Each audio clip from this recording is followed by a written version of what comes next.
our home for the duration of the training.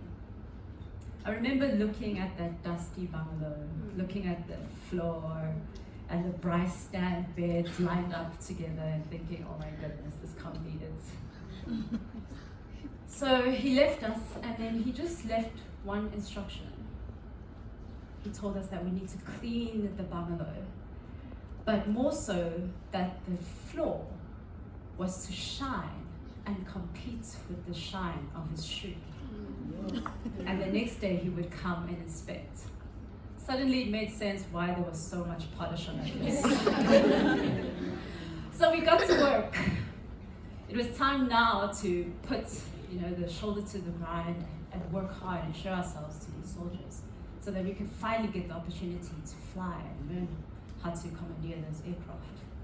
So my colleagues and I worked all night, polishing the floor, ironing our beds so that the corners of them are sharp and crisp, ironing our overalls so that they stacked up and lined up sharply. And when we felt that we were ready, some of our colleagues felt that the bed was too chic to sleep on and slept underneath it. Those who wanted comfort would wake up extra early and fold everything and iron them again.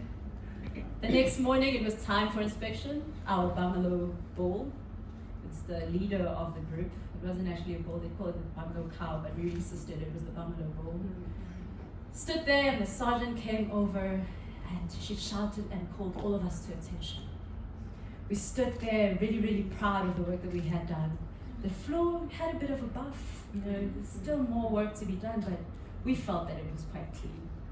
So the sergeant came over, inspected our uniforms first, inspected our beds, walked over to our cupboards, and then he did something really curious. He got onto the bed of my colleague and proceeded to run his finger on the top of the curtain rail. What did he find? Dust. It was not enough. It was not enough, and we had failed inspection. And as a result, those fingers that cannot reach into intricate areas had to now be shown how to be strong and to work hard. It was a cold Pretoria morning. He gathered us all outside, there was frost on the ground, and he instructed us to leopard crawl. Oh, no.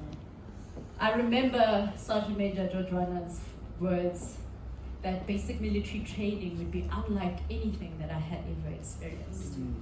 And I thought of the times that I ran up the hill and I looked over at the faces of my colleagues in agony, but there was a determination. We didn't want to show him that it was painful, so we kept pushing on as we were leopard crawling. Not satisfied, he decided that we had to go and fetch our missile traumas and then pick them up. These are heavy metal chests with our belongings. With those numb hands outside, and instructed all of us to double march on the spot. At that moment, you can ask yourself, why did I even come here? I can't even feel my fingers. But it was just a remembrance that when I was 5, there was an aircraft that flew over, and I didn't realize at that stage that I could get here. And now the door is finally opening, and I need to push through. We pushed through and we succeeded in the basic military training. I learned his name, and I told myself that one day when I qualify, I would be a greater rank than him, and I would put him to front support. He was a smart guy, so naturally, as our ranks progressed, so did his. I'm a major, he's a major. So, through the journey, I pushed on. And finally came the opportunity for us to go into the aircraft. All of those pitfalls, those hardships, we had to lean on them and push through. It meant that we had to go against the grain.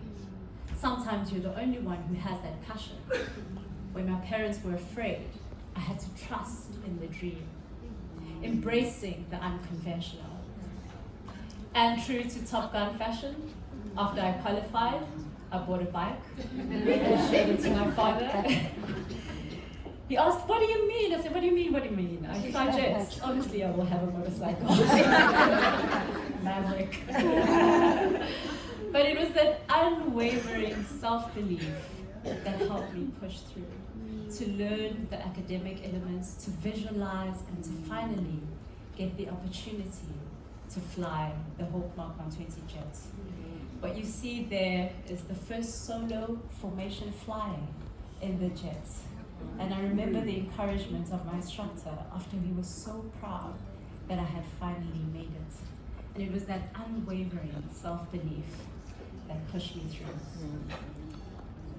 Because of time, I have to skip a little bit, but there's something really amazing about the resilience of a woman. Did you know that